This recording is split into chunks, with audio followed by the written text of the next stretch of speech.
Okay,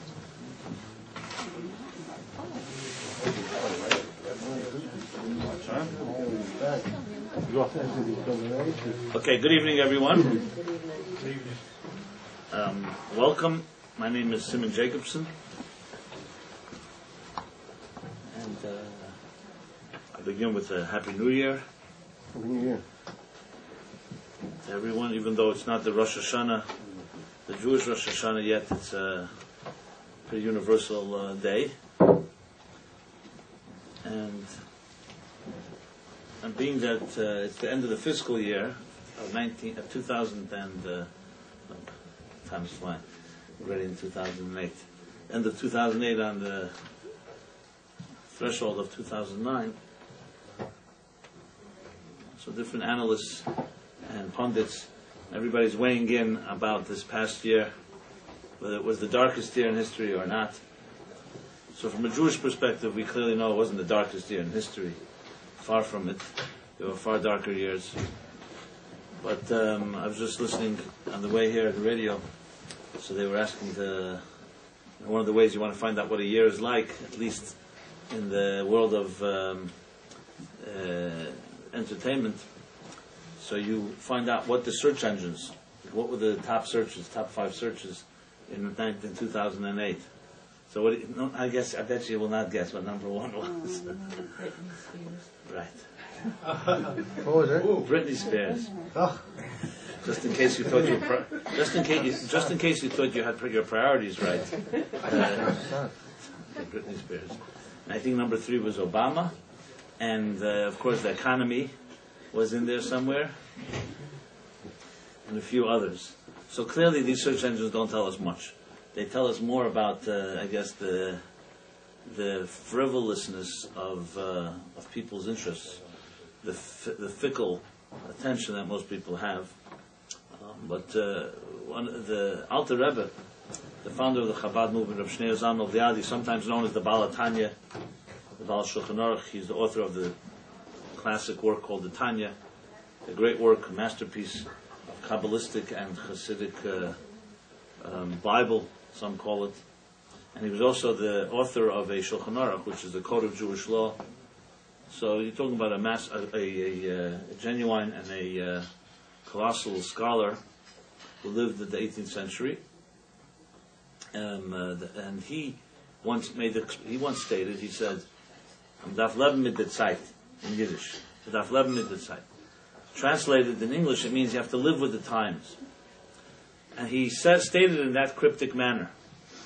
And later, when his Chassidim, his followers, were trying to understand what did he mean by that, what means leben mit der Zeit, what does it mean to live with the times? So his son explained it for them. Living with the times means living with the Torah that is read in a particular time. That means leben mit der Zeit. As you may know, that the portions of the Torah, there are 52 chapters in the Torah, and corresponding to 52 weeks in the year. And each chapter breaks down into 7 sections. In effect, every day of the year has its corresponding section in the Torah. So living with the time means to live with the chapter, or with the section in the chapter that we're living with. So in this case, it's the 4th section in the Wednesday of the Parsha, the Vayigash, the end of the book of Genesis. But even this statement, for those that grew up with what Torah is, and grew up in going to synagogue and hearing the Torah read every Shabbos 3 times a week, every Monday, Thursday, and Shabbos. So maybe it's second nature to them that the Torah is a part of your life. Whether they understand why it's part of their life is another story. You know, many people are programmed, mechanical Jews, but it's part of people's lives. But we live in a generation where most Jews did not grow up in such an environment. So in a certain way, every challenge also has a blessing in it. The fact is that Jews who did not grow up with it challenge us all. Those of us that grew up with it. And the big question, why is it so vital to live with the time? Why is it so important to live with the Parsha? What is it in the Parsha that makes it so important to live with? So when Alter Rebbe makes this simple statement, to live with the Zeit, to live with the times, when you analyze it, it really requires some explanation. you look into Torah, most of this Torah, even though the Bible remains the biggest bestseller in history, beyond the New York Times best-selling best-selling books, and the Bible has been translated more than any other book, and the numbers of the travels, as I said, sell every year, literally in millions of copies throughout the world. Yet at the same time, when you open a Bible, you open a Torah, and you read it, so yes, there are the classic stories and classic lessons and messages, the stories of good and evil, the battles between good and evil, the Garden of Eden, the loss of innocence, the loss of paradise, the different different moral and ethical dilemmas and guidelines and inspiration that the Torah provides. But from a quantitative point of view, most of the Torah, if you read it, really seems very archaic and not relevant at all to our lives. So the Ten Commandments and many of the laws, yes, are very applicable, and you could even say are the basis of modern civilization. A modern democracy like the United States is basically built on the morality and ethics of the Bible, which are accepted by the major religions, which are the driving ethos of the major religions. But there are chapters upon chapters, when you read them, they don't seem to have any modern or contemporary relevance. You just take the book of Vayikra, the third book of the 5 books of Chumash, of the Torah. The book of Vayikra, Leviticus, is, I would say 95% of it is about events and about laws that are not even applicable today. Without a temple, you don't have the laws of purity and impurity, you don't have the laws of the offerings, you don't have the laws of all the priests, and all the way they served in the temple. A big part of the mitzvahs, as a matter of fact, some even count that there are, out of the 248 positive mitzvot, there are 613 mitzvahs in the Torah. 365 are negatives, like 365 days of the solar year that we're concluding now. So that's why New Year is even applicable from a Torah point of view. There is the concept of 365 days in the year. And there's the 248 positive mitzvahs, also called positive mitzvahs, thou shalt. So out of the 248, so there are those that the scholars that have counted that we have today only 86 that we can actually perform out of 248, because the rest are not applicable, at least in action, today. Like the offerings in the temple, as I said, laws of purity and impurity, and many, many other laws that are mostly in the book of Leviticus. So when we say living with the time, what does it mean to live with the time with chapters that don't have any immediate relevance to us? Now, even the stories of Genesis, which are mostly about Sefer HaYashar, the story of the people Abraham, Isaac, and Jacob and their lives, even there, yes, there are some inspirational and relevant messages, but a lot of it also can seem out of time, out of touch, and out of time, out of place.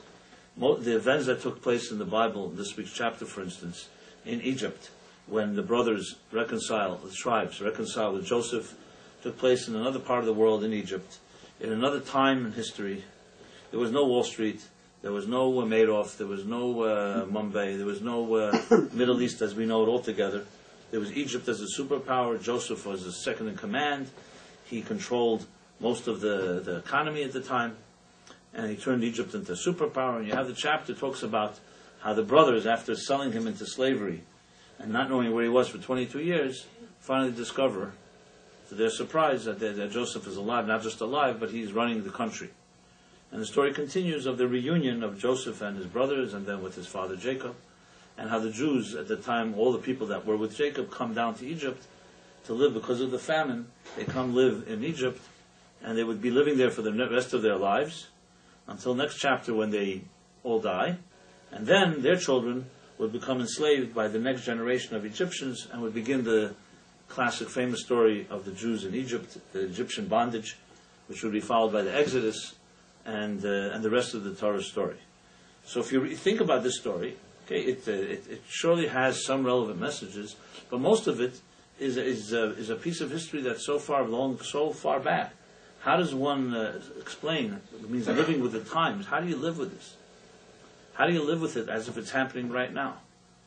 You know, we have what we call the New York Times, all the news that's fit to print, as they put it, and nowhere in the front page or in the editorial or op-ed page is there any mention of the Parsha.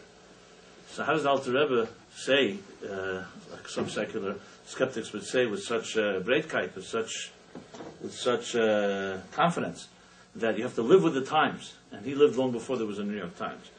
So clearly, a big part of this world does not live with these times, and they don't even see the importance of it. And as I said earlier, even those that grew up with the Torah, not necessarily that when they want to know what's going on in the world around them or in their own personal lives, will open up the Parsha.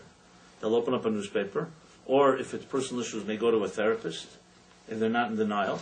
And how many people will actually open up the Torah to live with the times? So the statement that the Alter Rebbe made is a very powerful one, but what does it really mean?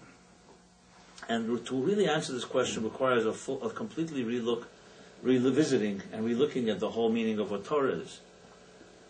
And briefly, the word Torah.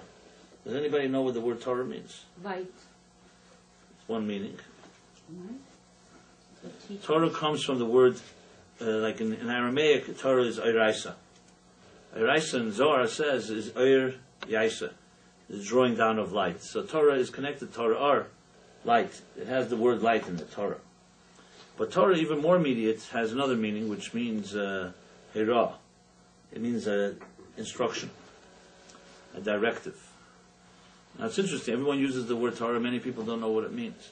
Most people will translate Torah as Bible, which just carries over the question, what does Bible mean? So it has some Latin meaning. I forgot what it was. You can Google it later. Google it. It's all right. Bible has some Latin meaning of, I think it means something like Old Testimony or something like that. But the word Torah in Hebrew, like it is with all words in Hebrew is, I don't know if you know this, but there are in languages, there are different types of languages. Most languages, especially Western Latin languages, Latin-based languages, are what we call descriptive languages. Words are used to describe things, objects, phenomena, interaction between objects and subject. Then there are the few languages, and Hebrew is maybe the primary one, that are metaphorical languages. They're not just another language. Hebrew is a metaphorical language, which means every word has many, many layers of meanings. So a word is not just a descriptive word. It actually has a meaning. And that's why, if you work in translation, you know this, that it takes, to translate one sentence in Hebrew, it requires at least 2 sentences. One line in Hebrew will require around 2 lines in English minimum, except in rare instances. And 5 lines in French, by the way. French is even more descriptive than, needs more words to explain things than English. Chinese, I think, though I don't know Chinese, but I hear that Chinese is also a metaphorical language. But Chinese, if you know the Chinese typewriter, has something like 2,800 keys. I know, it's like the size of this room. How they type, I don't really know. But the Chinese typewriter, because I think letters in Chinese are not like ABC, letters are words. So it's a combination of many words. You know, when you have 22 letters in the alphabet, or 24 letters in the alphabet, in Hebrew it's 22 letters. So the letters make up words. But anyway, going back to Hebrew, Hebrew is a metaphorical language. So you can use a word like the word Torah. No way to translate that in one word. You could say instruction, you could say light, but what does it mean if someone would say instruction? I read the instruction. You'd have to explain instruction of what? Whereas we use the word Torah. Torah requires at least a paragraph to explain what kind of light and what kind of instruction. And the answer is quite fascinating. The Medrash says like this: just like an architect has a blueprint, in Aramaic, pisrayis or pinkasayis, which means he has a blueprint by which he uses, or she uses, by which to build. You create a blueprint. The reason it's called blue, because the ink is usually blue on a blueprint. And it's a miniature version, a microcosm of the entire structure. Without the blueprint, there's no way you can build a healthy, sound structure. So the blueprint is is your guide. The blueprint, in a sense, captures the vision and the implementation and all the mechanics of what has to be built, including electrical plans and plumbing plans and so on and so forth. So the blueprint then is the guide by which the builders implement the vision and the plan that the architect and the concept person came up with. So the Medrash says, the same is with the Torah. The Torah is the blueprint of the grand cosmic architect called God. Then God too first created a blueprint, and and following that blueprint, He created the universe. Torah is in essence that blueprint. So if you want to understand the inner dynamics and the inner workings of existence, that's what the Torah is for. Now, I can guarantee you, tell anyone that that's the Torah, most people will not know that. Why? Because we're not taught this in yeshiva, even if you're a scholar. You may know it as some obscure medrash, but this is the essence of what the Torah is. So then someone will say, so what are all these stories? If that's the case, the Torah should have sounded like an engineering manual. It should have sounded like a how-to manual that you bring home with all the schematics and mechanics of existence. The Torah is written, stories about Adam and Eve in the garden, and then you have the stories of the Noah and the flood, and then Abraham and Isaac and Jacob, and as I said, the tribes, their jealousy and the selling and the buying, the whole thing. It doesn't look like at all like a blueprint or a manual of that sort. So the Talmud answers this question by saying, Torah dibra b'loshem b'nei adam. The Torah speaks in the language of human beings. In other words, the Torah is metaphor. So though all these incidents and episodes actually occurred in the time that they occurred and in the place that they occurred, but the essence of the story of Abraham, Isaac, and Jacob is not a story about history.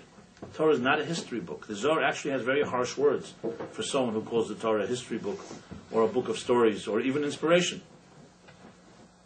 Because it's the meaning, in a sense. Imagine you work your whole life on a blueprint of existence and then someone calls it a storybook or a history book. That's like belittling the whole power of the Torah. The Torah is a blueprint. It's a spiritual blueprint of existence, of every part of existence, every detail, including our own beings. So just as a doctor or a scientist will give you an X-ray of your body or an X-ray of the inner workings of the universe, a CAT scan of God's mind is the Torah equivalent.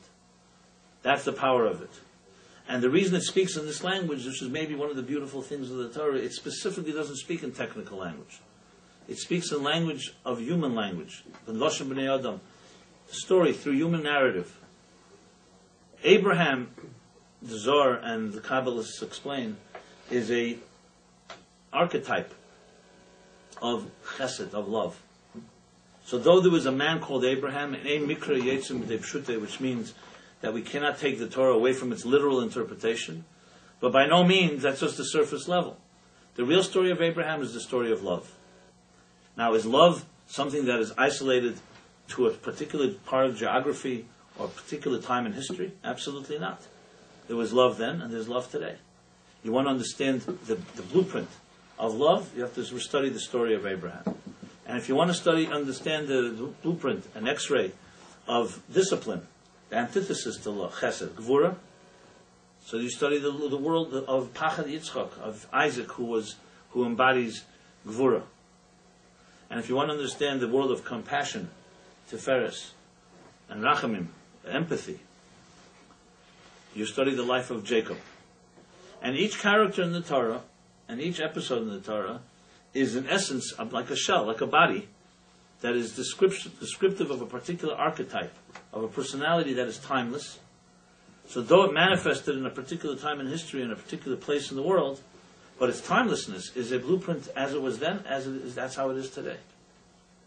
Which explains another strange statement. The Torah says, the Talmud says, that the Avos, the patriarchs, Kaimu Kol HaTorah Kula, they fulfilled the entire Torah even before it was given. That's what the Torah says, the Talmud says. What does that mean? How did Abraham, Isaac, and Jacob exactly fulfill the mitzvah, let's say, of Passover? The whole Passover comes to commemorate the Egyptian Exodus. Abraham, Isaac, and Jacob lived before the Exodus. How could they have been, did they have a Seder? They ate matzah? Morah? What did they do?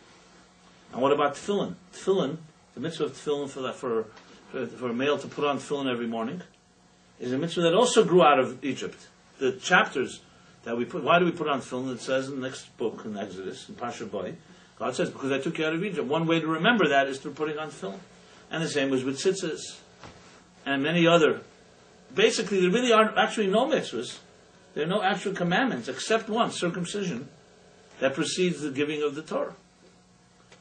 So you could say Shabbos, they did something commemorative. Even Shabbos, it says in parts of the Torah, that's to remember also the exodus from Egypt. But Shabbos also has another aspect that reminds us of the creation. But how could the Talmud just make this statement that the patriarchs fulfilled the entire Torah? Which of course makes sense. If we fulfill the Torah, did our own forefathers and matriarchs and patriarchs not fulfill it? The answer is they fulfilled the blueprint of it before it took on physical shape and form. They understood its archetype and it didn't yet manifest, because the concept of leaving Egypt there's a physical aspect to it, which is leaving a country called Egypt. That only happened after Abraham, Isaac, and Jacob lived. But the spiritual concept of leaving Egypt, the blueprint of the Torah, precedes Abraham, Isaac, and Jacob. And there's the element of what's called Yitzis Mitzrayim, transcendence, as I discussed many times in this class. The concept of leaving, what is Mitzrayim? Mitzrayim are all the limitations and inhibitions and narrow spaces of our lives. That concept existed long before the Jews actually left Egypt. Then there came a point in history when it actually took place in a physical sense of the word. So basically, the Torah, what we have here, was the Torah in its pure form, before it took on the shape of these stories.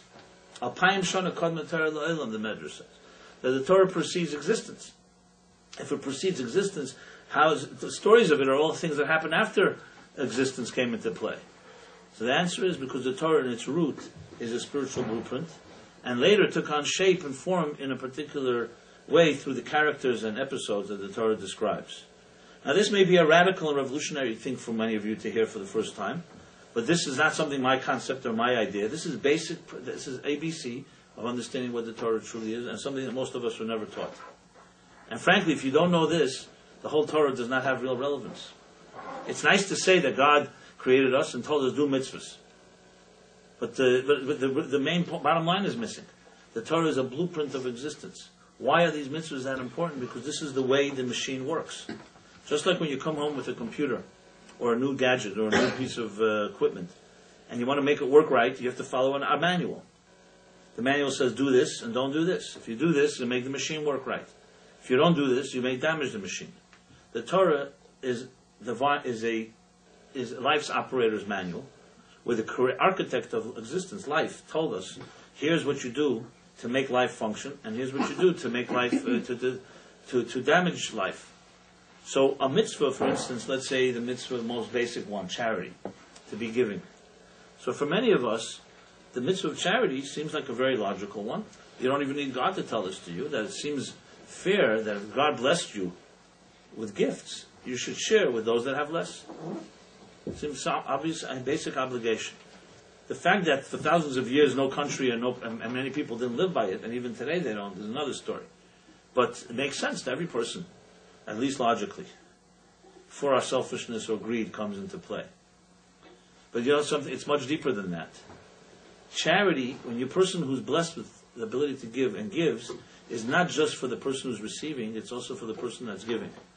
There's an expression in the Medrash that said, Yeser, Mamasha balabayis, Eise ma'ani, ha'ani eise ma'balabayis. Does anybody know what that meant? It means that more than the giver gives to the taker, the receiver, more than the recipient receives from the giver receives from the recipient. Which seems counterintuitive.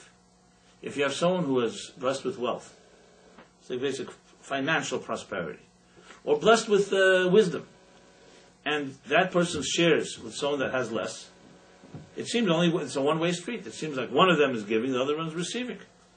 To make a statement that the one that's giving is receiving more than the one that's receiving turns the whole concept on its head. How is that possible? So the answer is given. The answer is given. In the Medrash it says the following, coming to charity, that King David once asked God, when the great sages would and leaders would talk to God, they would always bring proofs from the Torah, because this was God's Torah. They brought proofs from the blueprint. It's the best way to make a case to God is by bringing proof from His own Torah. So King David once turned to God with a complaint and said, it says in your Torah, Li ha-kesef, v'li ha-zav, Amanum Hashem, which means God says, I have all the gold and the silver. So King David says, so why did you create with the wealthy and the poor? Why didn't you divide it equally? Why didn't you distribute wealth equally so you wouldn't have all the class systems and all the discrimination and all the abuse that we see people of wealth, how they use those that have less wealth, and the whole abuse of money and so on. It's a question in the Medrash. It's a question in the Medrash documents at the time of King David. So the question was asked long before any of us asked this question. And God's answer was also with a verse from the Torah. God said, Chesed ve'emes man yinitzarua, which means who then will do chesed and emes? Who will then do kindness in this world and truth if I distribute the wealth equally? Listen to this, how powerful a statement this is. In other words, God is saying, yes, I would have distributed the wealth equally, were all things equal. However, I wanted people to have the gift of chesed. I wanted people to show that they can be kind human beings. I wanted to show that they can give, that they be giving people. And that's a gift. God gave human beings the power to give, which, if you think about it, is a very powerful thing. We are mortal human beings. The argument could be made that we should be absolute parasites. Absolute parasites. What is it? Who is it that says it in, to quote a contemporary cinema? I think in the Matrix, the first one. So the machines tell Morpheus that you know what human beings are like. You're like bacteria. Wherever you go, you're just parasites. You just eat up the resources and then just move on. So you can make the argument, a strong argument, that human beings are essential parasites. I know nobody likes to look at themselves here, but we always look at others that way. So being mortals and so vulnerable and so dependent on others, you could say we need food to eat, we need air to breathe, we need clothing, we need shelter, we need all the time. We're full of needs. Who doesn't have needs? And then needs have evolved into the 21st century version of called issues. When your needs are not met, you have issues. And then we have therapists who come to help us with our issues to get our needs met. But it's all driven by needs. And since a human being is a needy human being, and the needs go not just physical needs, and there's nurturing and intimacy and validation, and then someone looked at you the wrong way, etc., etc. So, with taking that into account, you can make the argument that human beings are basically takers, not givers. Yet God said, I wanted chesed in this world. I wanted to show human beings have the power to give. As weak as some of us may think we are, and fragile, and needy, you also have something to give, which is, of course, the ultimate sign of dignity, majesty of the human spirit. A person who takes, even though you may be addicted to hoarding and taking, never feels as good as a person who gives. Giving gives you confidence. You know you have something to give. You have something that others can benefit from. You can illuminate the world, not just take. So God said, I wanted to give, the gift of giving. So therefore, I bless some people with more. Not because that they are smarter or because they figured out more ingenious, because they're superior to those that have less, but because I entrusted them with the wisdom that they should learn to give of what they were given.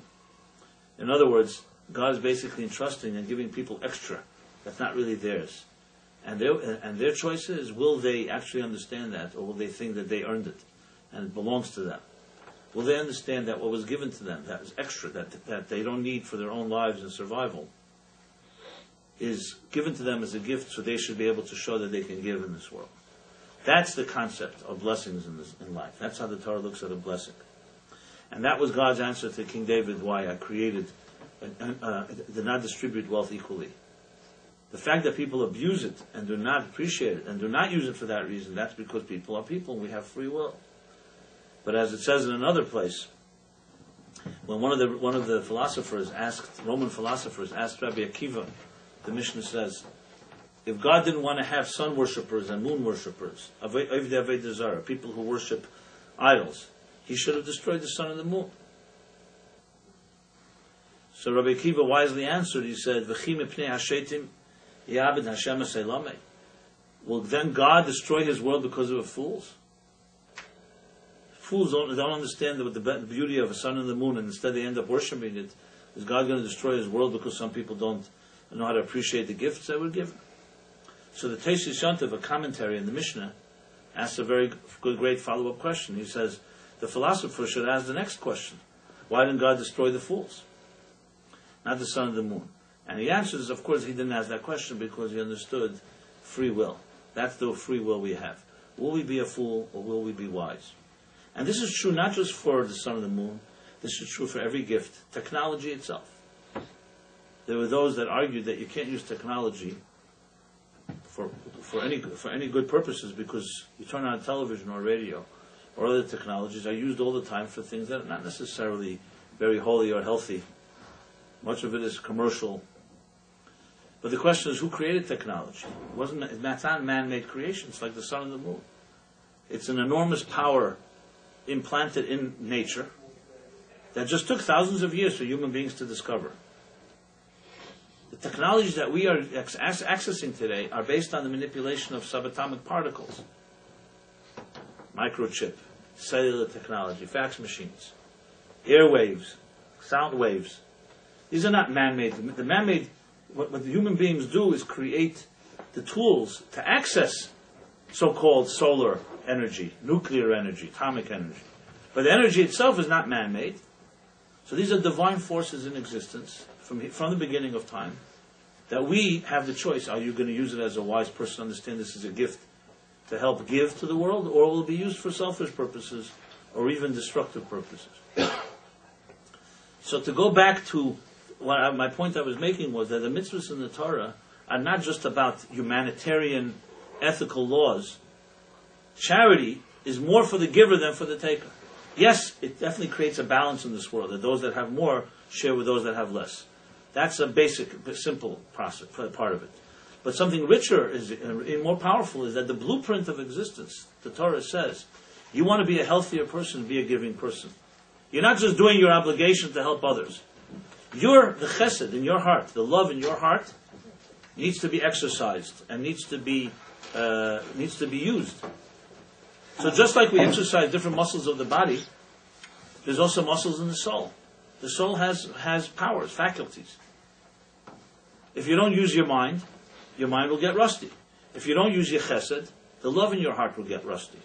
When a person gives charitably, they're not just helping those that are receiving, they're helping themselves even more. Because that's what makes existence work in a healthy way.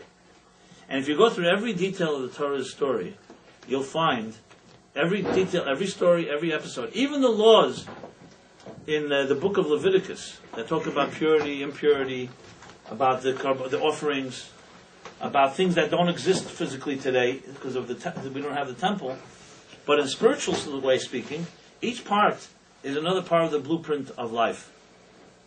One of my dreams, I don't know if I'll ever get to it, was to try to write I would call definitive, but a comprehensive description of the Torah in this way, to go through every verse in the Torah and explain how it's part of the blueprint of existence. We have articles and different documents that have done pieces of it, but no one has ever done it in a comprehensive way. To me, that would be the biggest contribution one could. It's really actually a lifetime's work. I don't think one person can do it. But that would be ultimately, if you want to really decipher why is the Bible, the Torah, such a powerful book, is because it's the story of your life. Imagine someone can give you an operator's manual that will describe you from head to toe, not the way you think you are, the way you really are, in graphic detail of what your soul looks like. No one has ever seen a soul.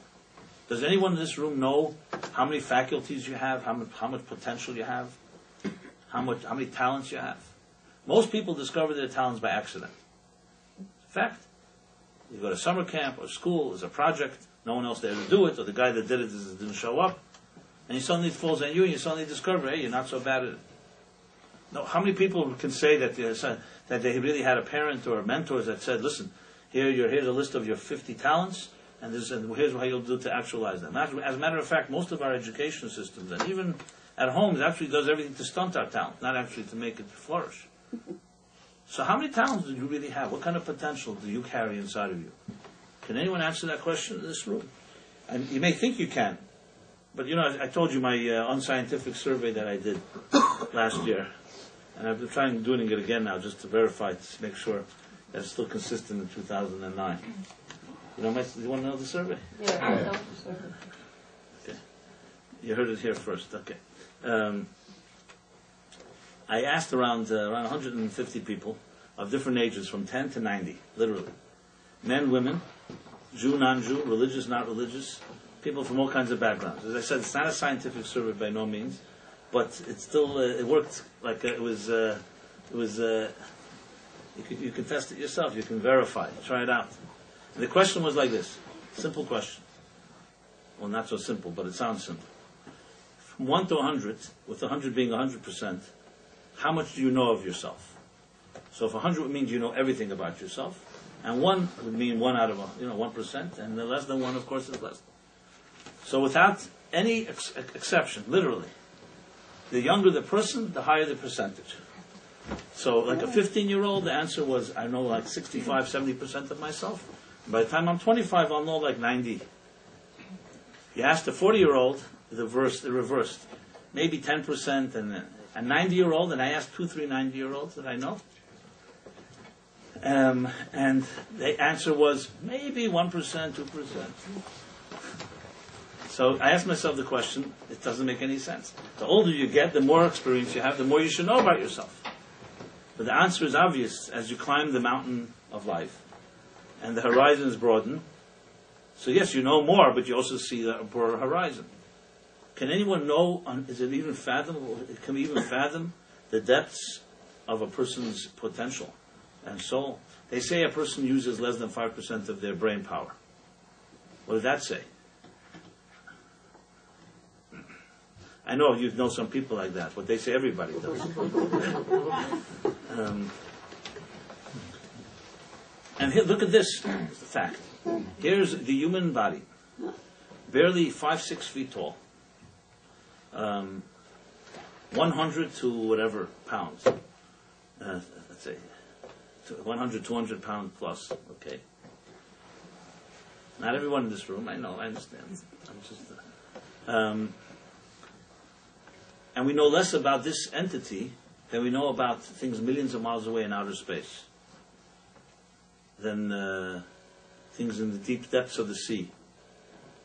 Ask any good doctor, scientist. They'll tell you, all the medical advances, and there have been great ones. We've conquered many, many diseases.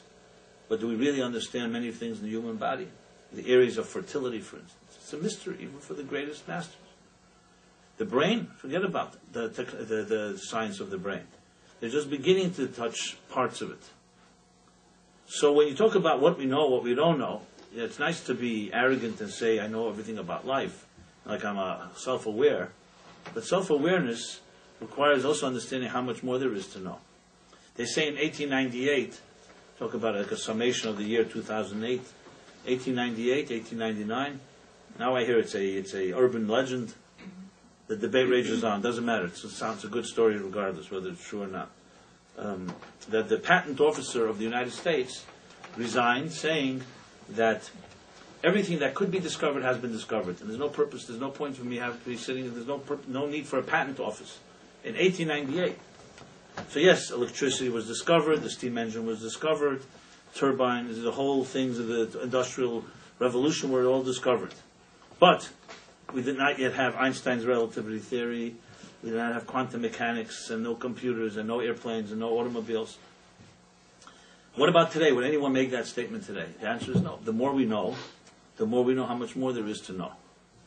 Now, this is not meant to tell us that we know nothing. It's just to tell us that the potential of a human being, the potential of life, is far beyond the scope of any individual.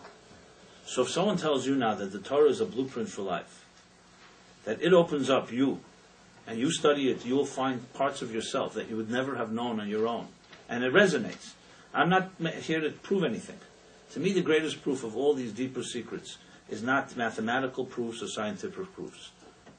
Many of us are wise enough to know that for every proof that God exists, there's also a proof, there's also an argument that God doesn't exist. And vice versa. Karl Popper, the philosopher of science, said long ago that a scientific theory is based on one principle, you have to be able to disprove it. And he makes the example, he gives the example. To say God exists, for instance, is not a scientific theory because you can't disprove it. Therefore, you can't prove it either.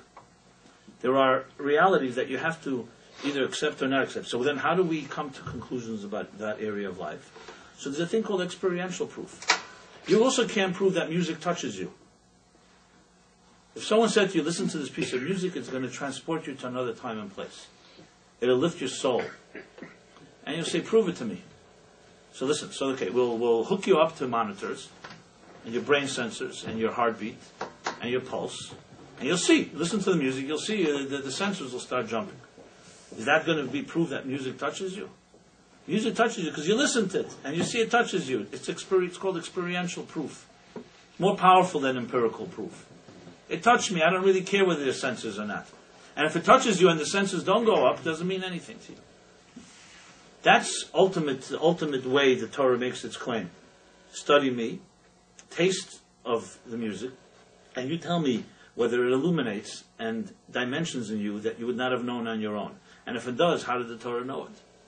And the answer is, because if it's a true blueprint of existence and a blueprint of life, it will give you a psychological profile of yourself better than any man-made one, because it's coming from the engineer of life itself. Now this is just a claim the Torah makes. Whether one accepts it or not, the only way you cannot accept it is by trying it and saying it didn't happen. That's the challenge that we all have. So this take on Torah is what the Alter Rebbe meant when I began earlier, to live with the times. So some people live with the New York Times, as I said. But to truly live with the times, the New York Times, as my grandfather used to tell me, and I always used to dismiss him as a what do you call it, a poyer, how do you say it in English? A peasant. From Russia, what is it? He used to tell me, newspaper, everything in a newspaper is a lie. Now it was also nice because my father was a newspaper man, so it was interesting what his opinion was about his son-in-law. So everything in the newspaper is a lie, even the date, because they printed it last night. They say it's today's newspaper. As I got older, and I'm still getting older, beginning tonight, I came to realize that it's not actually he wasn't such a Kleinstädtel, what's the word, small town peasant concept. There's a certain truth to it.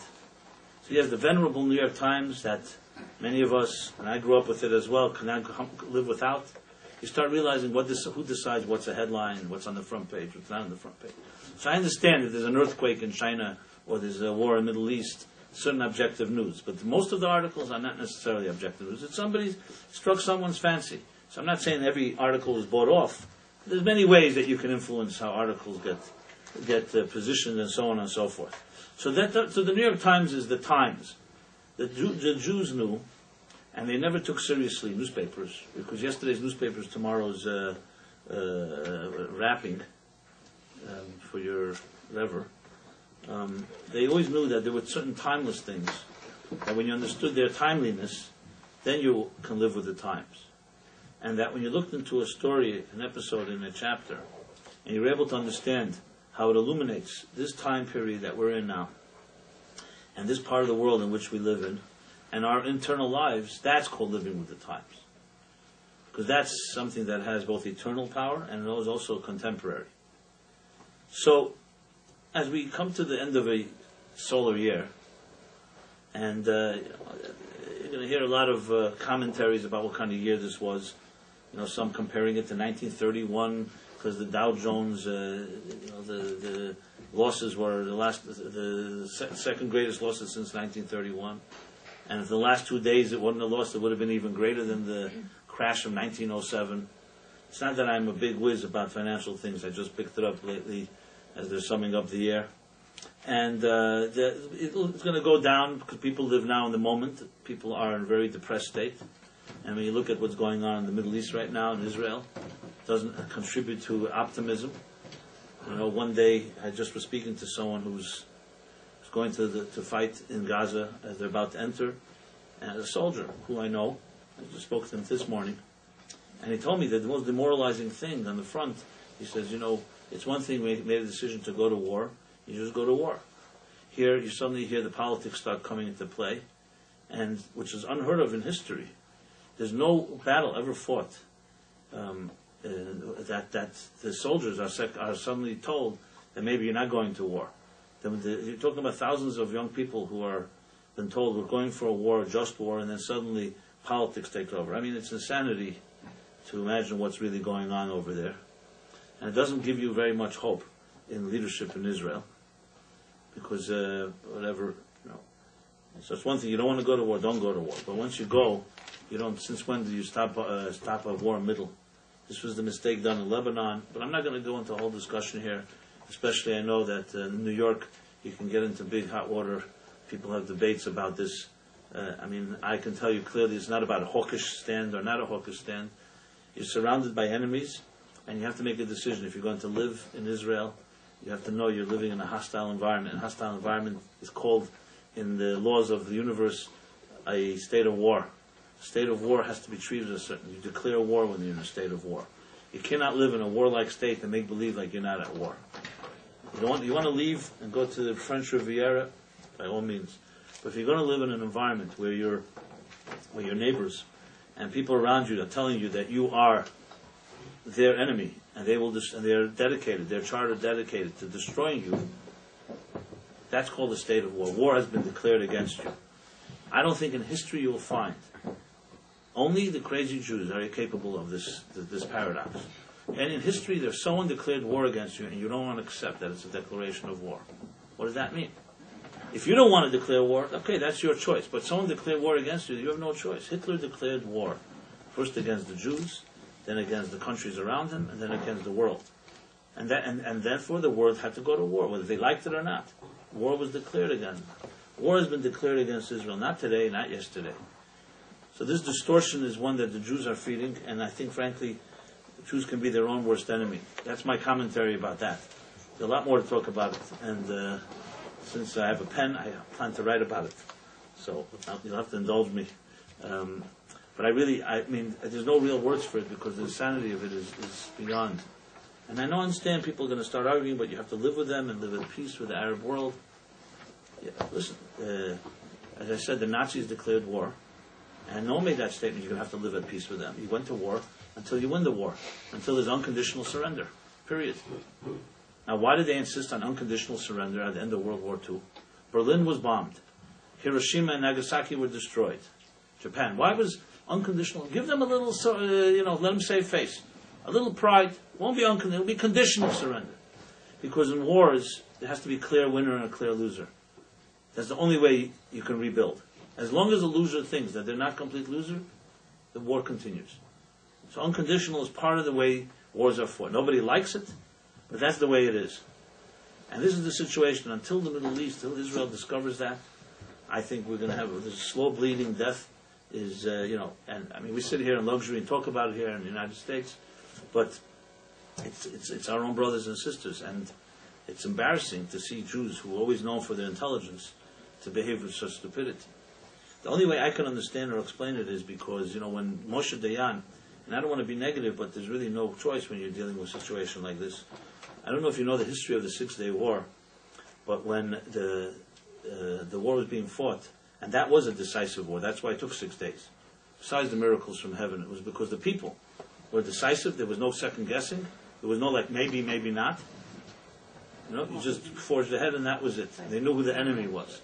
So the momentum was being built to the point that they were about to enter into Jerusalem. And as tragic as this may sound, the leadership of Israel did not want their army to go into Jerusalem. Moshe Dayan, who was then the chief of staff, said, and this is documented in the memoirs and diaries,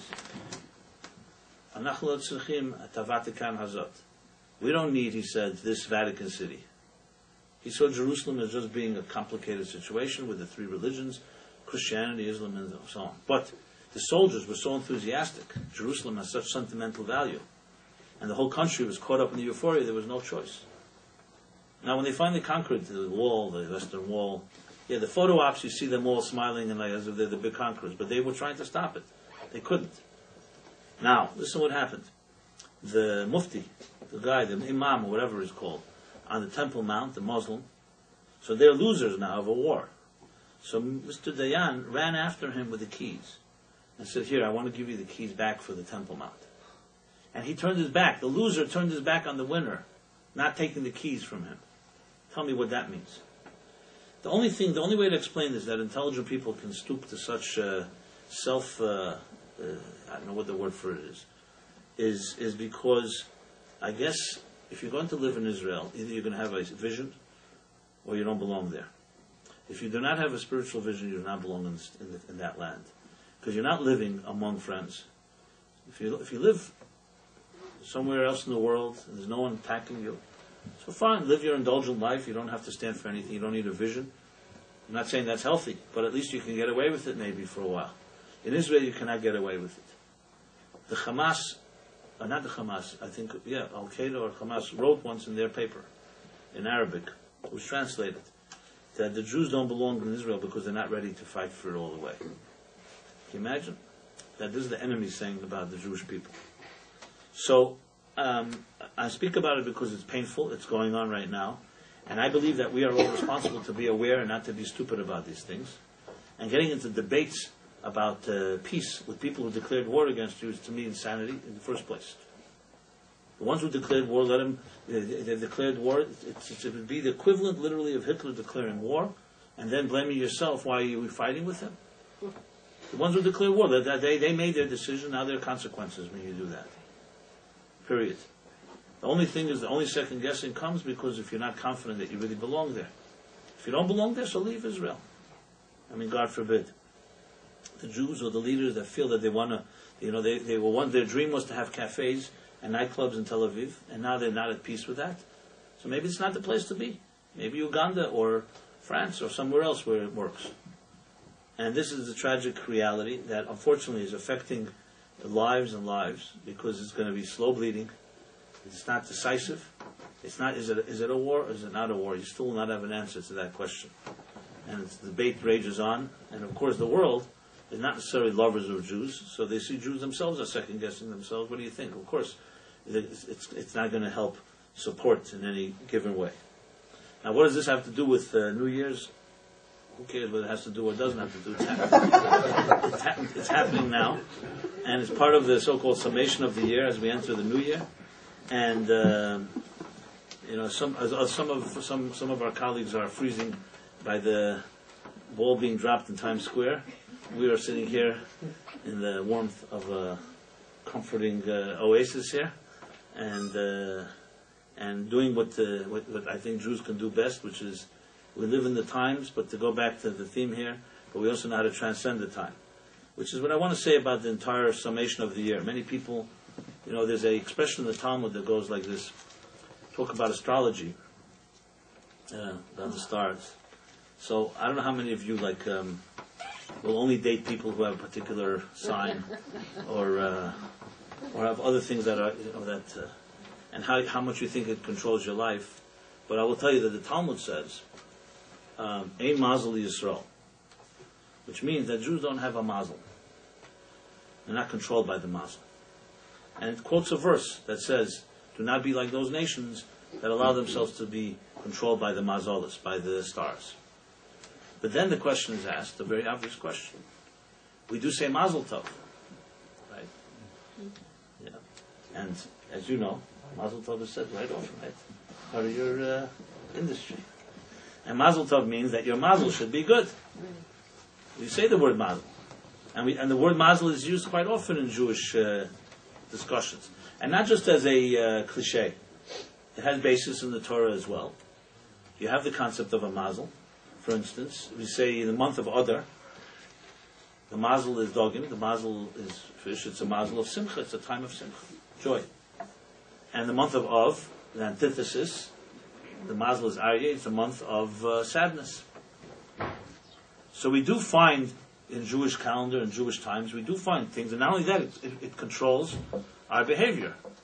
We don't do simchas, we don't do weddings in the 3 weeks, in the days between Passover and Shavuos.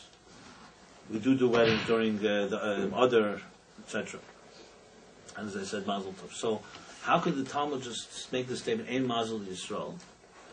And then you find in the Zohar, not only Zohar, in the Talmud as well, you have people who are born in the mazel madin, for example. What's Madim in English? Mars?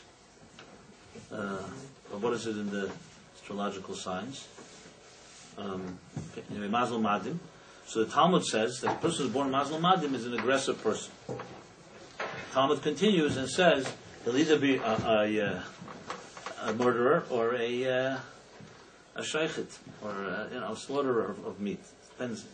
But one way or other, he's going to shed blood. Very encouraging. I wasn't born in that month. Good we don't know which one it is. Sorry?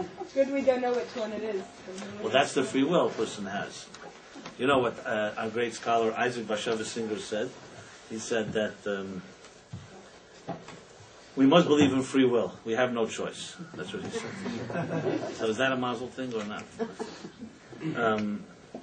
So you find this contradiction. The answer is actually quite simple. The answer is it's your choice. It's your choice. You know, a lot has been made about the book, The Secret, The Power of Attraction. I'm not getting into her motivations, the money behind it. She definitely, her lessons definitely applied. She wanted to make a lot of money through a book, and she made it. So she dreamt about money. She wrote a book. Oh, sweet. Okay. The author from Australia, I forgot her name. I'm sure there's someone here that's...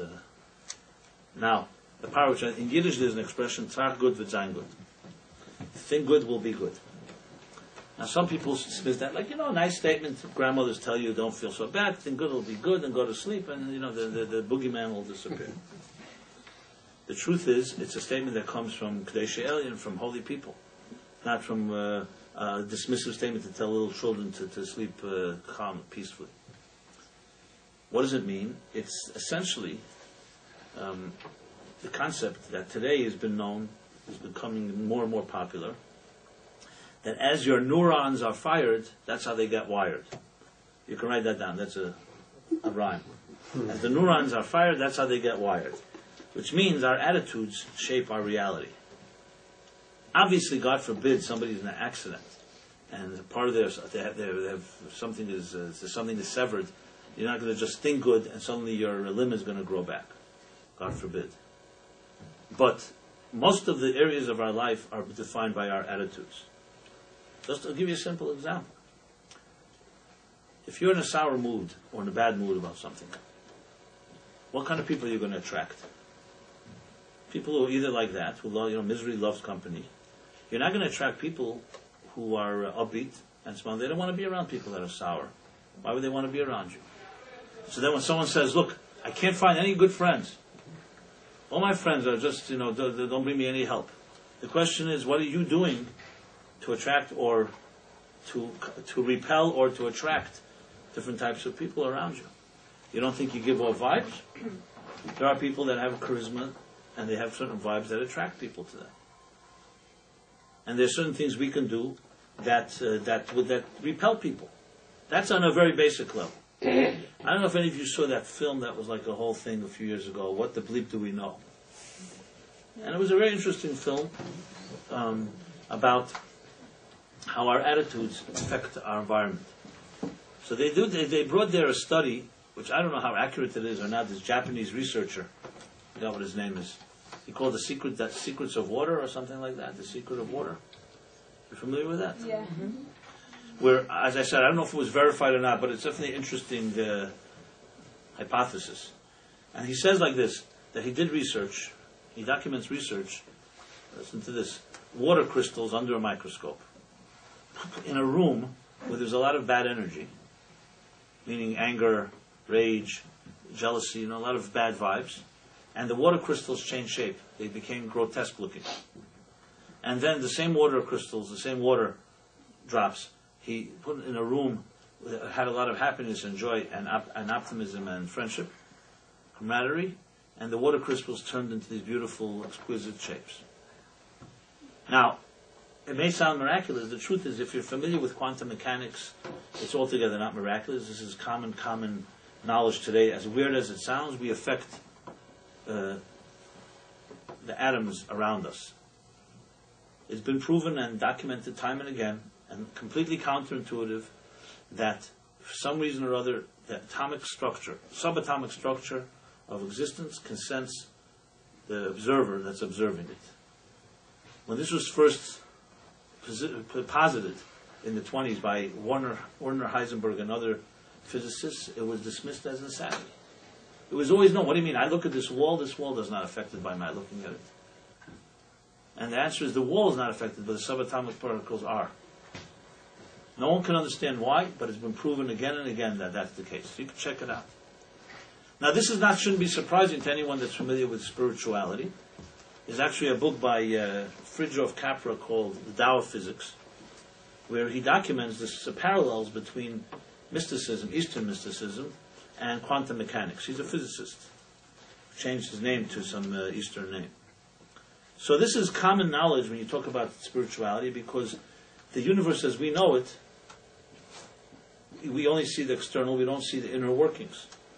So I think I mentioned a few weeks ago, there was this at the TED conference, there was this woman, neuroscientist, who gave this fascinating lecture about the right brain and left brain, and she unfortunately was in the position where she could talk about it from first-hand experience, because she had a stroke. If you want to hear that lecture, send me an email. I'll send you a link to it. And this is a complete secular scientist we're speaking about. You will not believe her language. It's as religious as you'll ever hear. She says clearly that the right brain and the left brain do not think the same. They think opposite ways. The left brain thinks in details, and the right brain thinks about everything as a field of energy. It's quite amazing, her talk. But you'll see, if you study these things, you'll see the parallels. That the universe as we know it on the external is a fragmented composite of unrelated pieces. When you know the inner workings, it's a united field of energy. This is common. Our lives are also that way. We have a soul within that's a united force. But think of your life in actuality. It's a bunch of fragments, which in a way is a contradiction, which is why we are so anxious. People, we are anxious. We get anxious because the inner and the outer are not consistent. Your life, in most cases, is a sum of a bunch of details. Details that are distracting, that are about survival, about your mother, about your father, about your childhood, about all the psychological scars we carry. The inner unity of a person's soul rarely really makes an appearance.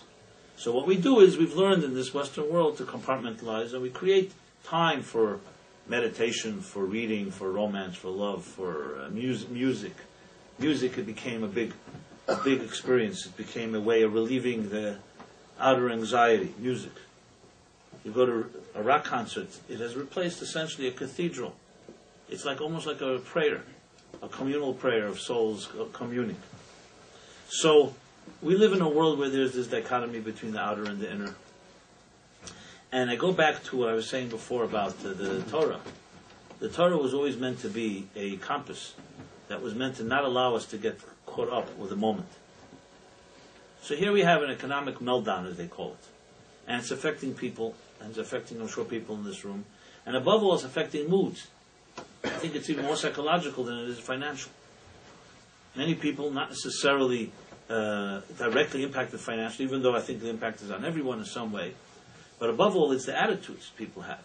Fear, uncertainty, what's going to happen.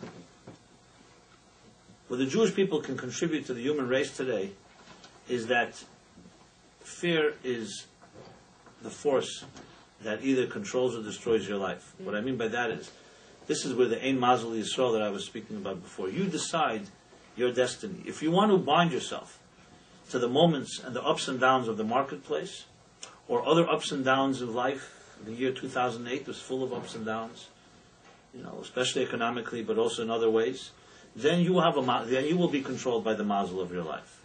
When the Talmud is saying a Jew does not have a mazel, that's not saying that you can't have a mazel. It means you have the ability to transcend your mazel. That's what it means. So yes, there is a certain structure in time, the ups and downs of the calendar, where certain months are healthier, are more conducive to joy, others are sadder months. But does that control your destiny? Absolutely not. Look at the Holocaust that decimated a third of the Jewish people.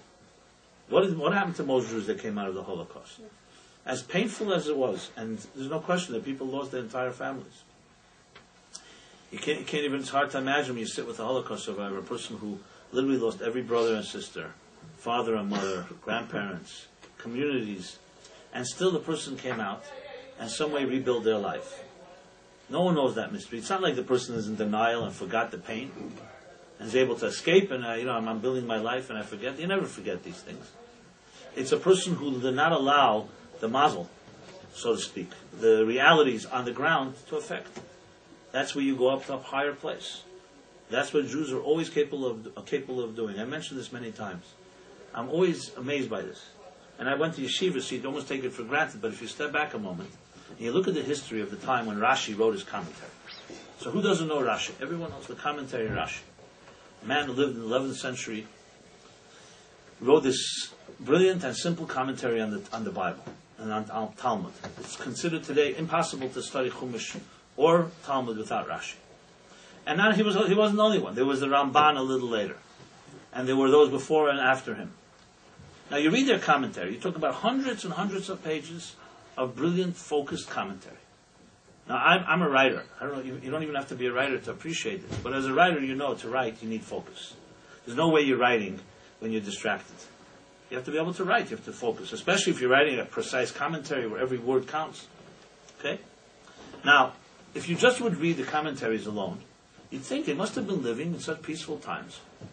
On a beachside, beachfront property, relaxing in some type of hammock maybe, and picnicking and barbecuing, the calm.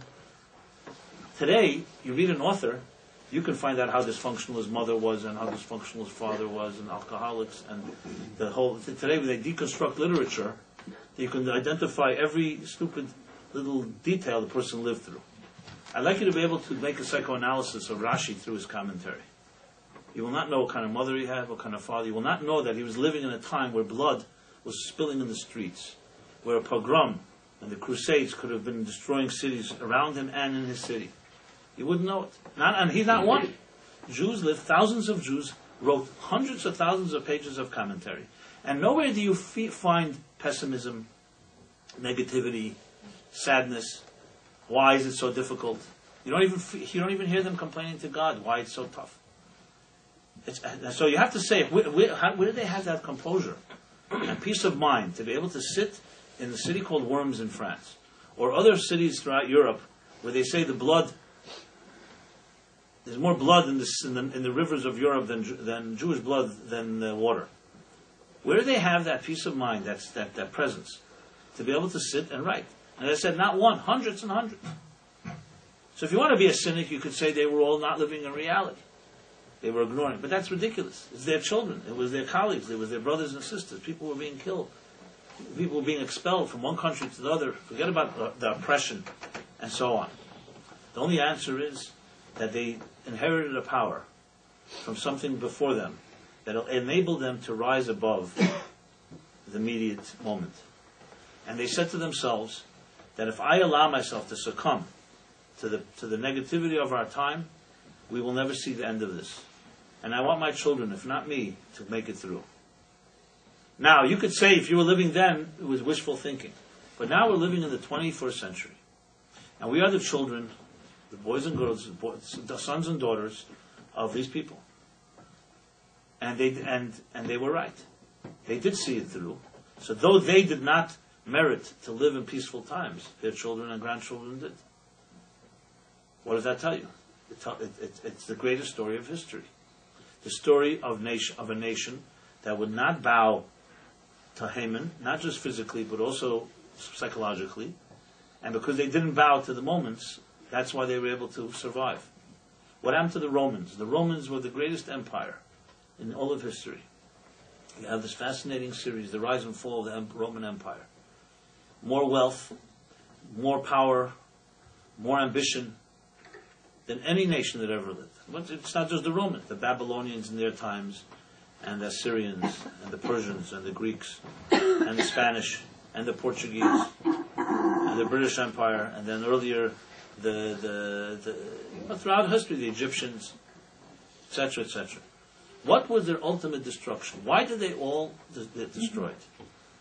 So some people say that, that's God's hand. God wanted the Jews to continue, but these nations not. It's not. It's much more complicated than that. They were their own destruction because they lived in the time. Their power was only the power of the moment.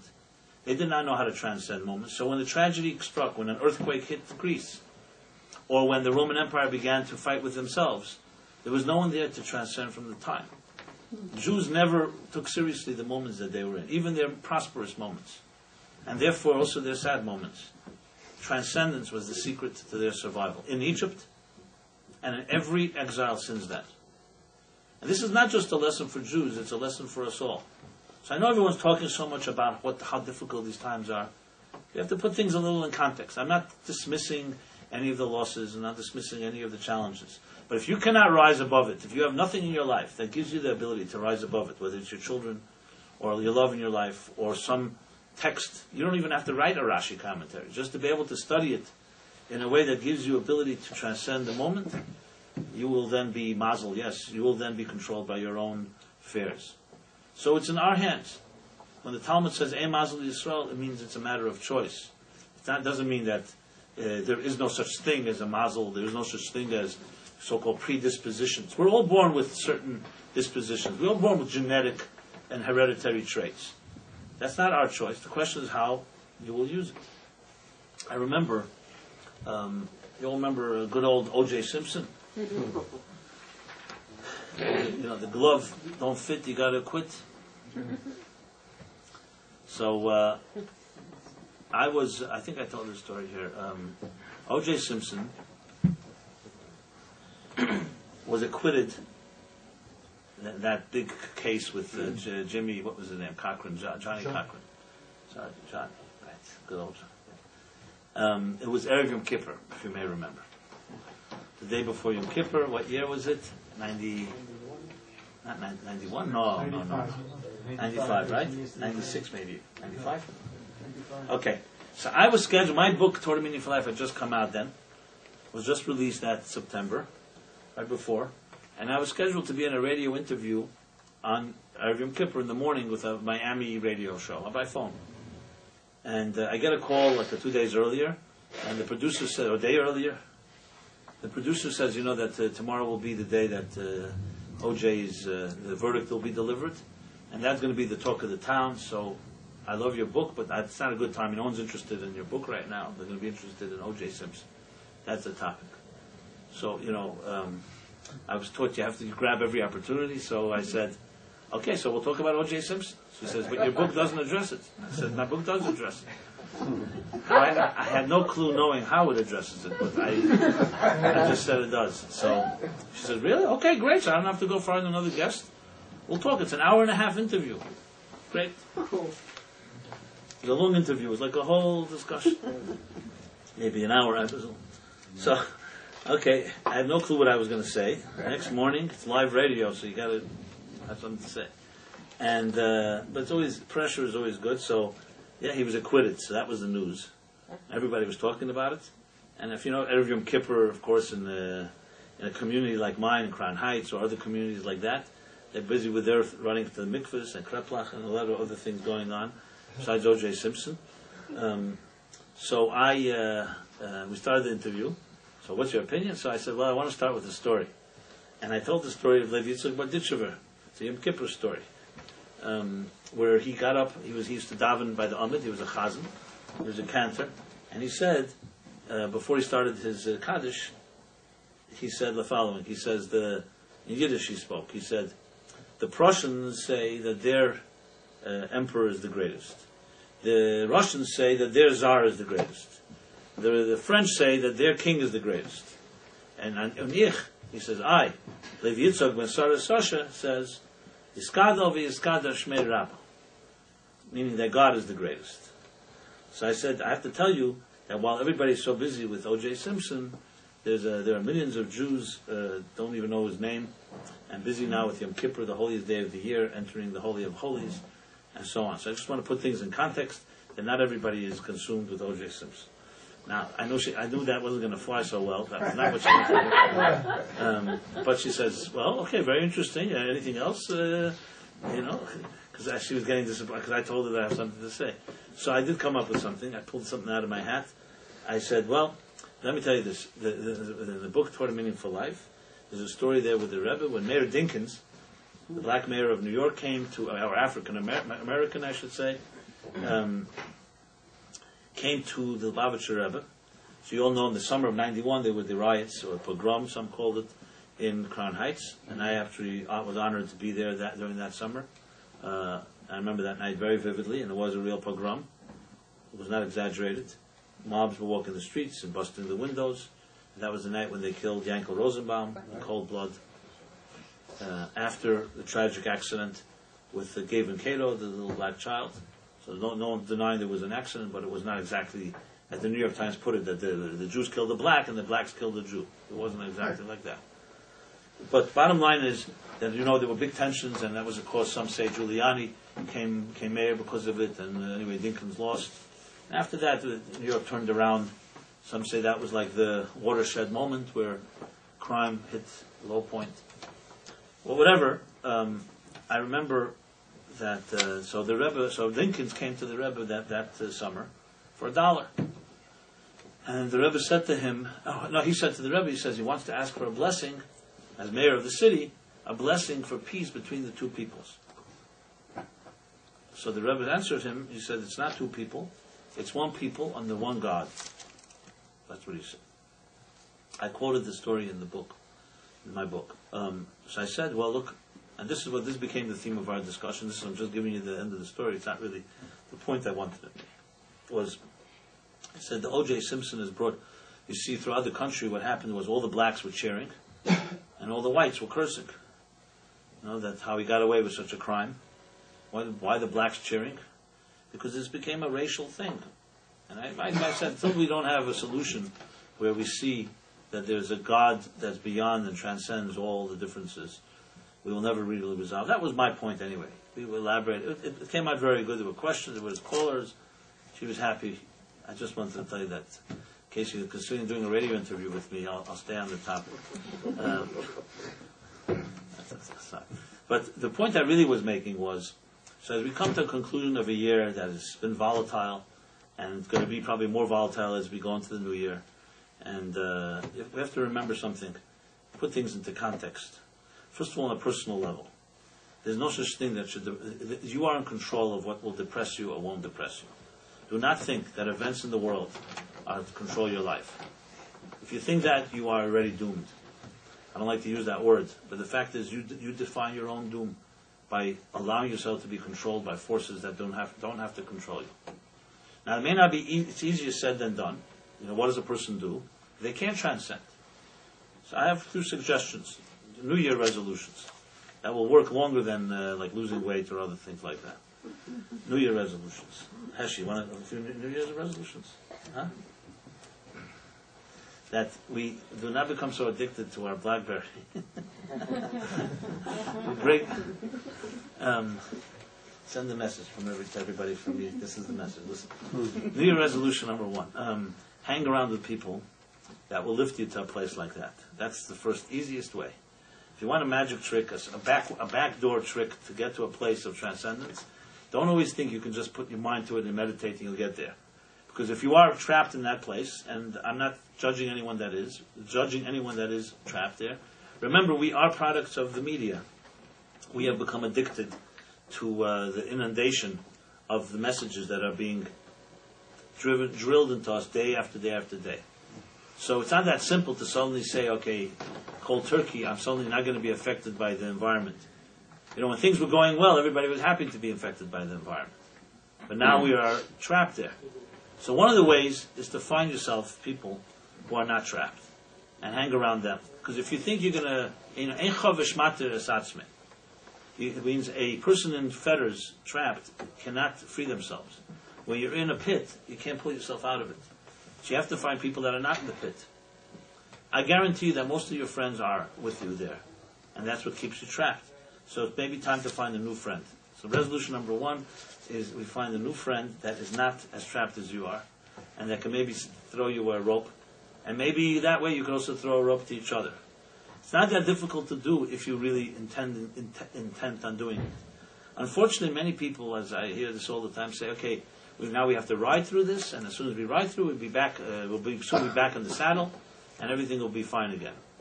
Okay, well, that if you're living like that from moment to moment, and that's the way you decide to live, what can I tell you?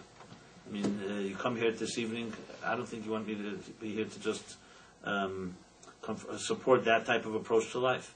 I'm a believer that we can be much more than we think we can be, and that we have much greater potential than we think we have.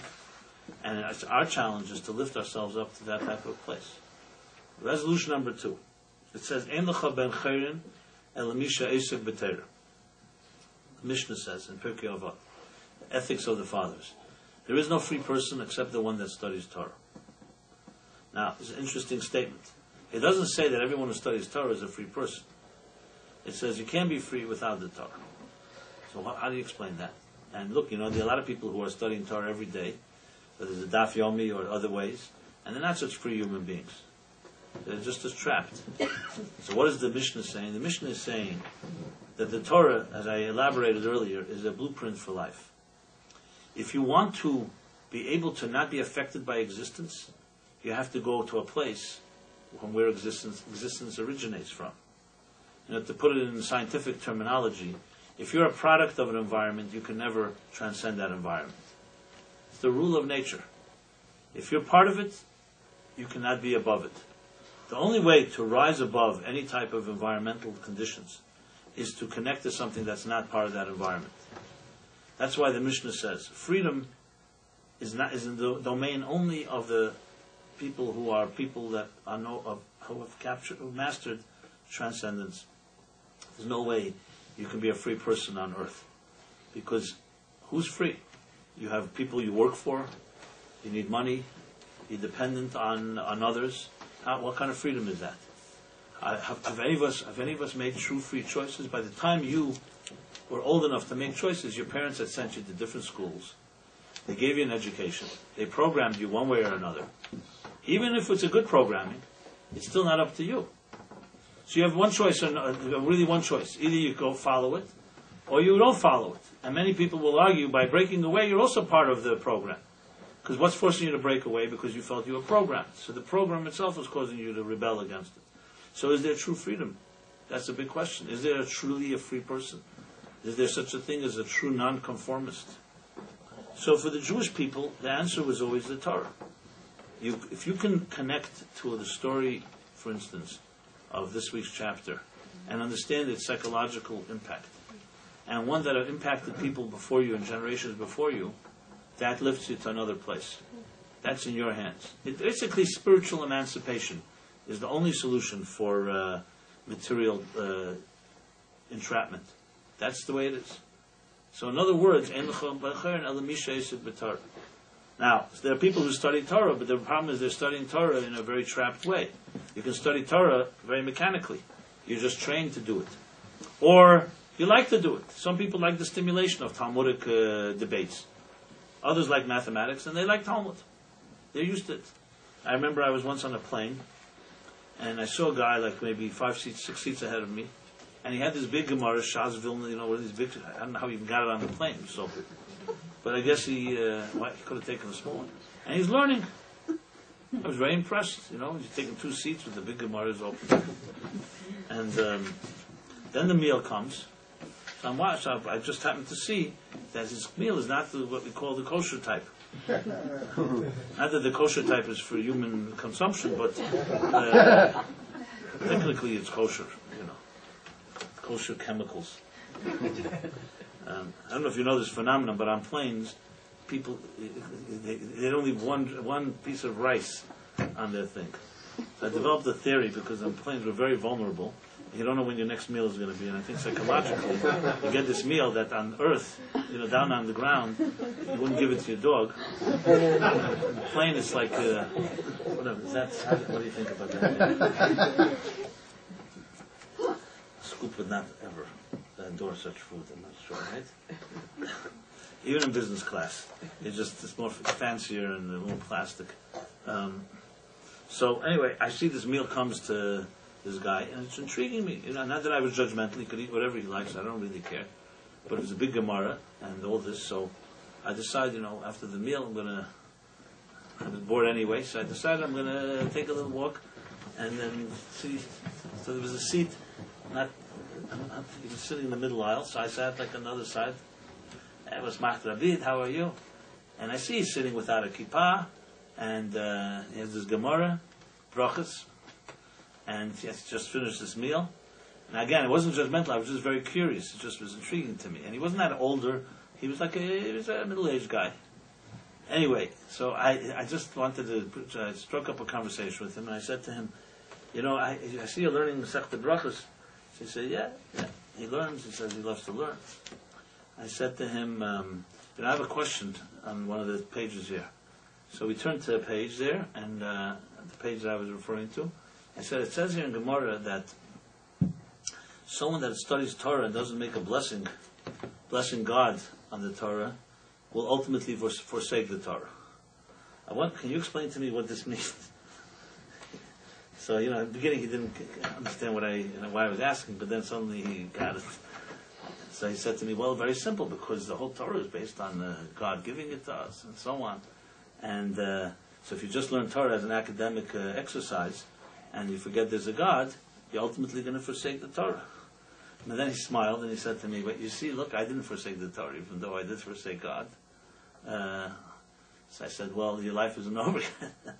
But it was just interesting to me, because here's an example, you can learn Torah and nevertheless be like an academic stimulation and not necessarily something that's personal. Bertrand Russell, the great philosopher and atheist, said once, when they asked him about how could you behave unethically, you're a professor of ethics. So he said, listen, I also teach mathematics and I'm not a triangle.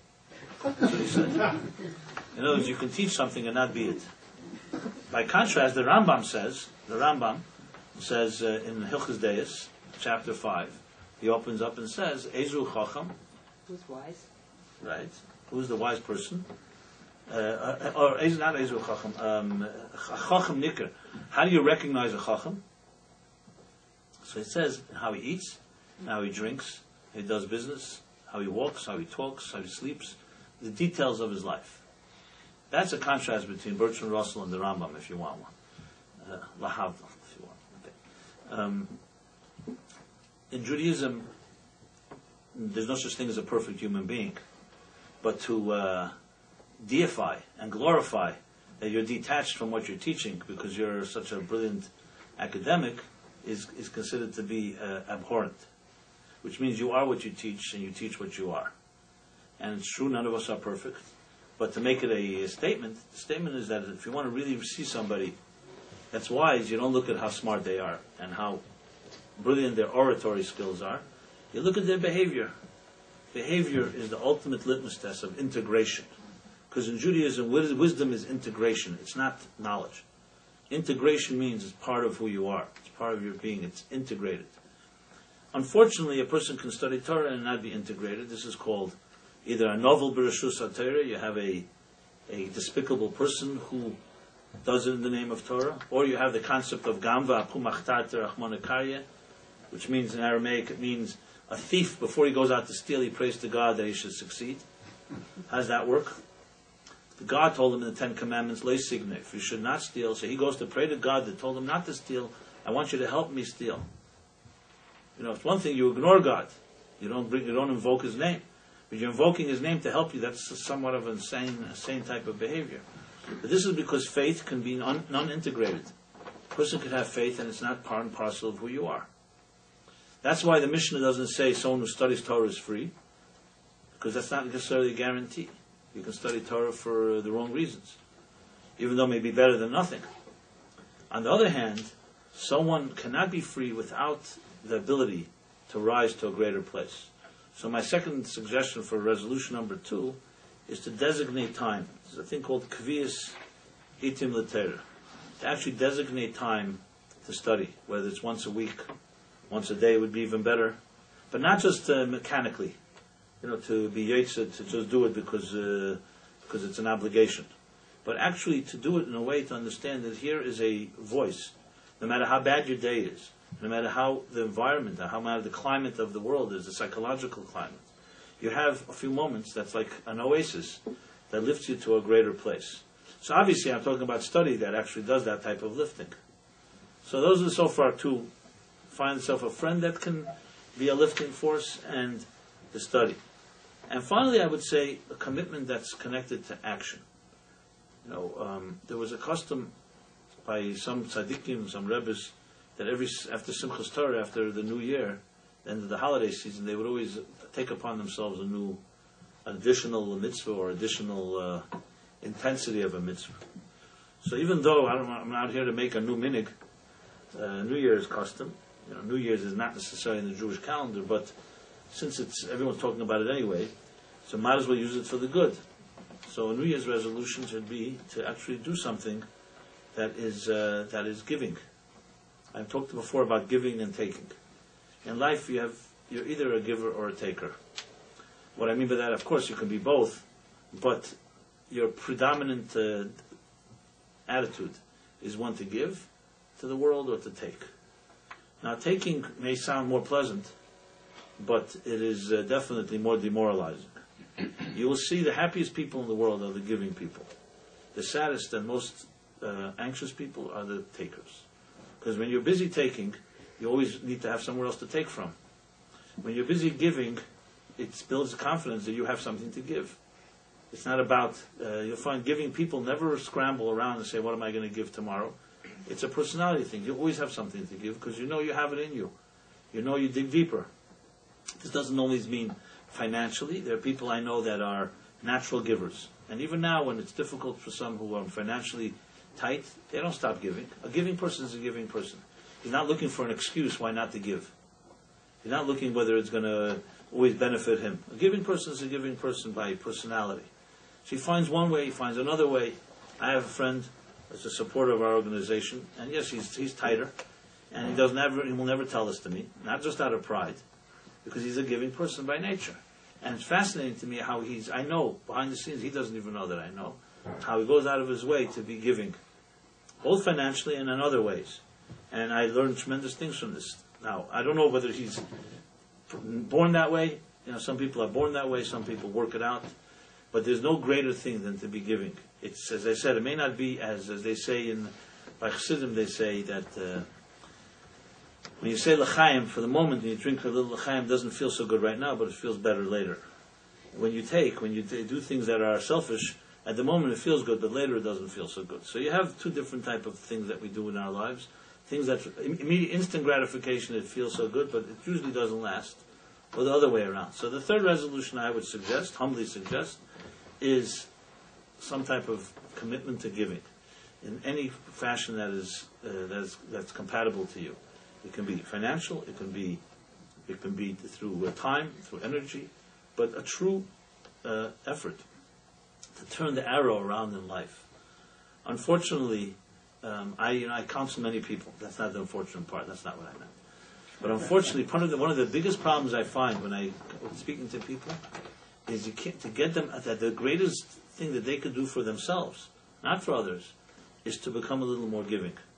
They become so addicted and so habituated to the attitude of what can I take, that this is the most undermining force in their lives. And I can't tell you how difficult it is to convince somebody and to change that course. So it's not an easy thing to do. But if you want to truly be brutally honest with yourself, you have to look at yourself. And maybe ask a good friend to kick you in your pants and say, tell me something, am I a giving person or not? That's already halfway to redemption. If you could ask that question and be ready to get an answer that you may not like, you'll go on there. So maybe the resolution is to be able to ask the question. Yedias hamachla is chetzi refuah. Knowledge, the awareness of an illness is half the cure. Now, I have no doubt that every human being on this earth has the ability to give and has it in them. I think what's happened is that when we grow up in homes that have cultivated insecurity and we become insecure people in an insecure world, we have superimposed upon ourselves the thing that the only way to be secure is to take. Because no one else is going to give you, you have to take. You have to protect yourself. So I feel is the heart of the real issue. That's why it's also so self-destructive. And it's not that people don't have the capacity, it's that we have undermined that capacity. Look at little children. So even though studies have been made that children can be sometimes very selfish, but overall, children do not know what it means really to be conscious takers. Unconsciously, yes, of course, a newborn child is trained to cry for milk and cry for food, or when it's in pain. That's the way God made it, because at that point the child is completely dependent on others. But once children are able to function, before that stage where they become full-fledged adults and emancipated adults, as we think we may be, they are natural givers. They're natural sharers. It's not a big thing for them. For example, you see children who, in a moment, they get into a fight, and they say to each other, I'm never going to talk to you the rest of my life. And within 30 seconds, they don't even remember what they said. Adults, go to certain old age homes, you'll find people who don't talk to each other. And when you ask one person, how long have you not been talking to this guy? 30 years. And before that, we were best friends. So, how long are you going to live? Might as well right now make up. At least you're here in the same home. You know where to go. She says, no, because if I speak to him, he's going to think he was right. This thing does not exist by children. They don't have that they have resilience. There's no such thing. They could get locked into, I think he's going to think he was right. And then, so on the third level, I think it's an exercise. I don't think it's that easy. Now, this by no means limits resolutions. You could always take new ones and other ones. But I will say this, that we create our realities. No one can predict what's going to happen in 2009. We know certain things are in motion that are not such a great forecast for economy or for other things. But one thing we know for sure: you can control what your 2009 will look like, and it's all about your attitude and who you hang around with, and what kind of vibes are in that environment. And as I always say, you're either part of the problem or you're part of the solution. I have been blessed, thank God, maybe the environment I grew up in or the people I was around, to be part of those that try to make change and not to be the ones that are victims to other people's problems. And I welcome you to join me in that way.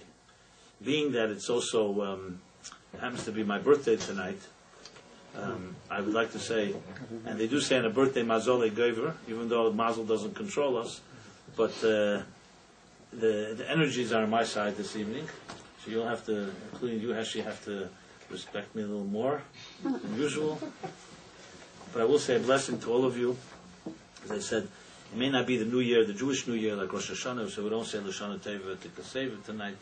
But I will say, being that it's a new year, at least a fiscal year, and 2009, and when the ball drops, I guess something in the cosmic spiritual levels happens. Not necessarily. But what's the countdown? What time is it? 10. I forgot it was you. Listen, you guys can still have 2 hours to get to the Times Square if you have you're ready to brave the weather. We can take the warmth from this room and just bring it right over there. I've never been there, so I'm not really that intrigued. I guess I don't think any native New Yorkers go there altogether. It's like in Jerusalem. Most people who live in Jerusalem never went to the wall.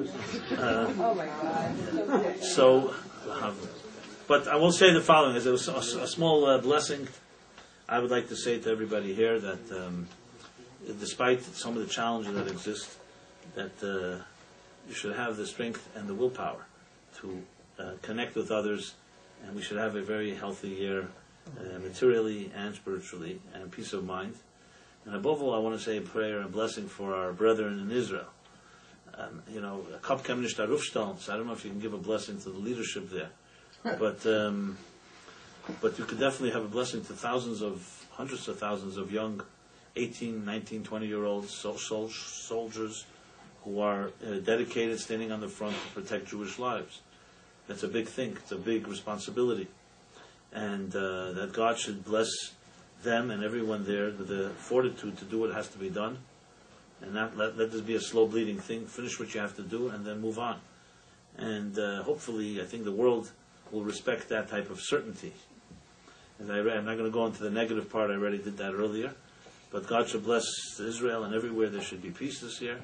And above all, we always conclude a blessing that we finally, just as our forefathers saw through much more difficult times, the Middle Ages, and so on, that we should realize that we have the baton to carry as we continue this marathon. And I have no doubt that just as Joseph and his brothers, no matter what they went through, they finally reconciled. And they did build a powerful nation. We are the children of that nation. That we have the power to continue this, but it's up to us to want to join that and mobilize ourselves in that front. And in that sense, we're all part of one war. Some people fight it physically in Israel or other places, and some of us have to fight it spiritually. So we're not just here in America giving money to Israel or supporting the troops, etc., but we also have a war to fight here, and that's a war against apathy and against complacency, and it's a spiritual battle to stand up for what is right and what is ethical, and also to be wise, because we live in, I think, in an environment, in a community where many people are very uninformed and they don't understand the situation in Israel. A lot of propaganda, a lot of distortions, and not seeing things very clearly. Some things are quite clear if you think of it in terms of black and white, life and death, foe and friend, who wants to kill whom, who declares war and who doesn't. So it should be a year of peace and wisdom, and all of you that need to be blessed with finding a soulmate, I have to always mention that, peace in your own little environment, your home, and we should have a year of love and a year of marriage. And I always tell the singles that I know, I am ready to.